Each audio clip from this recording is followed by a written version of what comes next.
talking about the language of energy, and the exchange of information between beings.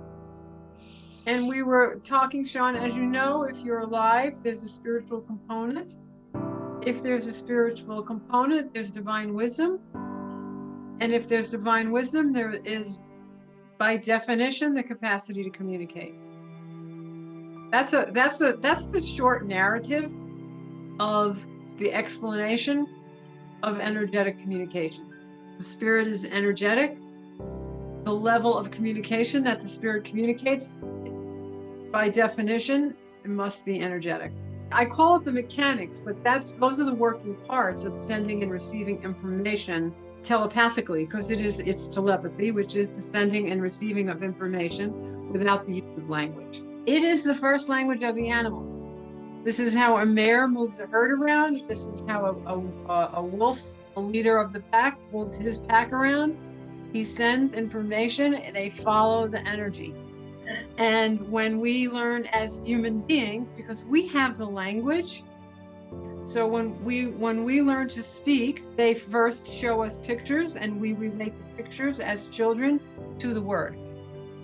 But the energy of the picture remains imprinted on our being. So each time we say, you could say it in German, you could say it in Chinese, you could say it in English. If you say that word in either language, that picture, that visual is going to be sent across the lines.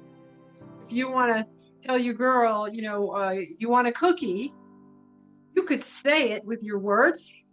You could also think it and not use the words, but when you say cookie, that word has a visual component. If you start to really practice this, you start to get cognizant of your words connecting to the visuals in your mind. It isn't a mind to mind, it is a heart to heart. Because the heart is the energetic, and the heart really has the information. The brain has the capacity to translate to the heart. The heart really has a language of, there's your intuition, which is the spiritual component of the human, which is the communication to the animals. And children happen to be typically very good at this because they are much closer to the source. So they don't have this conditioning because, as a child, I'd say, oh, Mom, the deer said this. No, that's not possible. They can't be. And so the kids are conditioned as they grow to understand, no, this is not possible. And that's why our culture is kind of where it is. But the kids really have it down. It's like a natural for them. Oh yeah, you talk to your horse. Oh yeah. And so, for the most part anyway.